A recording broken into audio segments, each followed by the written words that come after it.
नमस्कार, जयश्रीज किचनमध्ये आपलं स्वागत आहे। आज मी बनवत आहे साबुदाण्याचे वडे। ते कसे बनवायचे ते तुम्हाला मी दाखवते।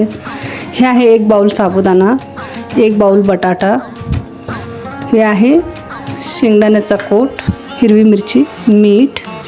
आता आपण हे मिक्स करून घेऊया। उकडून मॅश करून घेतलेले आहेत। आपण ह्याच्यामध्ये टाकणार आहोत हिरवी मिरची। हे आहे शेंगदाण्याचं कूट 1 बाउल। आता आपण याच्यात बघणार आहोत किती लागणार। याच्यामध्ये थोडंसं टाकून बघते मी। थोडंसं मीठ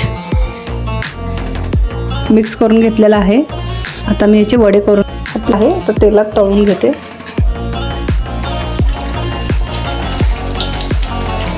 कुरकुरीत छान साबुदाणा वडा तयार झालेला आहे।